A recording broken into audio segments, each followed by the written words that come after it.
What up, YouTube? I'm back at you with another video. And usually I would have did one yesterday because I was going to talk about the blue and white scrimmage, but I'm not really going to touch on that.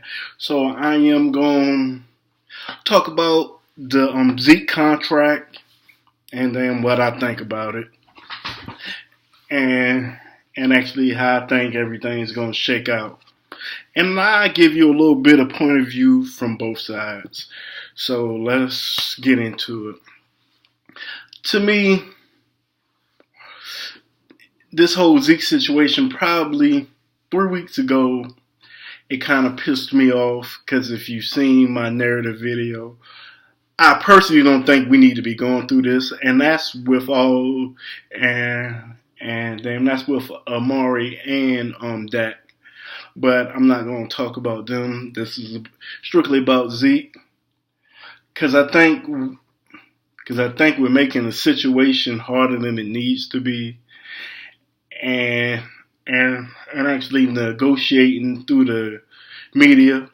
That is just a Cowboys thing. But I realize that is who the Cowboys are. That is who they always gonna be.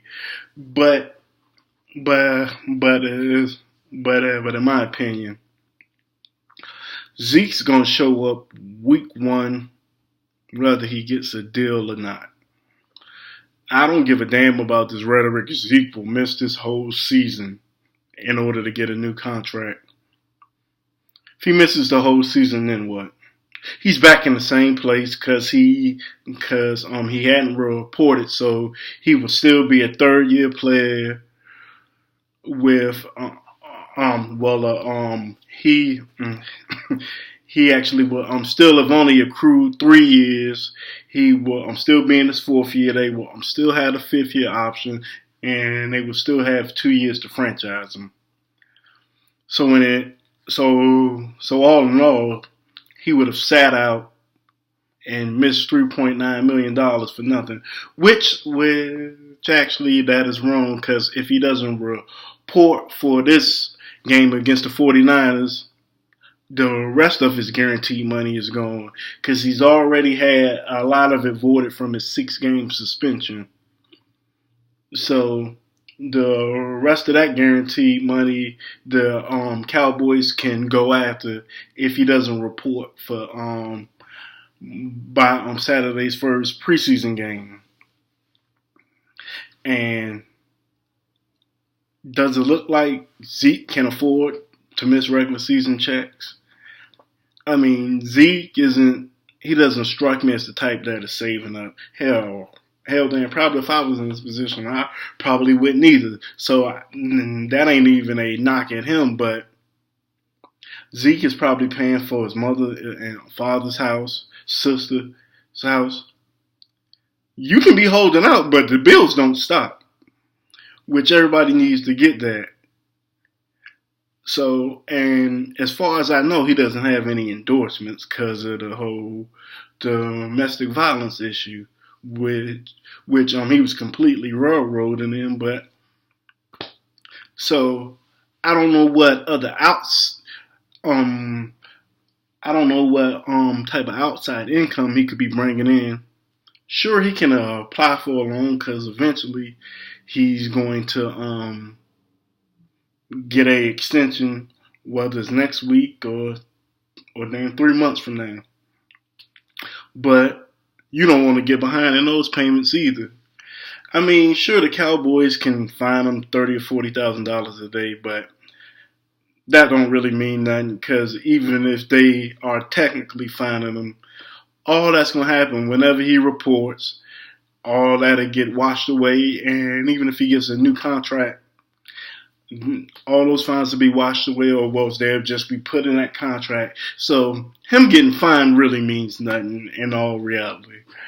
But him missing games, they can tell that shit to boo-boo the fool. They ain't fooling me with it. Zeke is showing up week one. He may be mad about it, but in all, I think the Cowboys are going to get the deal done. As Jerry says, when actually doesn't he never get done. And he's never lost a player he really wanted to keep. So I do That's just how I feel about it. And I think this season is too important to everybody for them to have Zeke hold out. I'm sure they'll raise whatever he want, whatever he's asking now, eventually by damn week one. That is just how I see it. I mean, I could be totally wrong, but I doubt it. I'm just saying, and honestly, because from Zeke's perspective, he's way outperformed his contract. He just has. He's the best running back in the league, in my humble opinion. He's the best player on the team, let alone offense, but he's the best player on the team. He deserves it. But I am quite sure from Jerry and Steven's point of view is we wanted to pay you after the season. And Zeke, we have stuck our neck out for you. Like I've said on one of the chats. Jerry Jones really wanted to fight Arthur Blank and Roger Goodell behind Zeke getting suspended. He damn kind of owes, I don't want to say owes, but he kind of needs to say, okay, and listening to your agent, you're going to fuck around and get traded to the abyss of the NFL. Zeke doesn't want to go nowhere. They don't want him to go nowhere, which is why I am also not worried because both parties need each other. But here's one thing Zeke needs to realize, and it's something Colin Coward says. The damn Cowboys are going to win the PR in this. Because eventually the damn fans, I don't know why fans take the side of the billionaire owners over the millionaire players, but eventually the fan, let's just say Zeke misses games. I don't think it's happening. And then we start off 0-2. They aren't going to be mad at Jerry Jones and Stephen Jones for not giving Zeke the contract. They're going to be mad at Zeke for not showing up because the average fan's going to say, you actually make millions of dollars to play a kid's game. Blah, blah. He's going to take the hit publicly, and especially with the way its image is right now. I don't know how much negative PR because what is Jerry and Stevens saying? Hey, we offer him a top 5 contract. Him and his team hasn't replied back. So the average dumbass fan is gonna think he's being greedy, and in turn, it's gonna look bad on him. But here's another thing. Personally, I think if Zeke misses the first couple games, we're gonna start 3-0. Either way. And you know what the graphics are gonna look like. The Dallas Cowboys have won the last 7 games Ezekiel Elliott has missed. And they always say, never ignore your woman when she's mad at you because she will eventually learn how not to deal with you. Zeke doesn't want this to be a case of the Cowboys are learning how to win without you. Cause you know what happens if they start 3-0, say without Zeke? Them damn contract numbers going, nah, we don't need to pay you this anymore.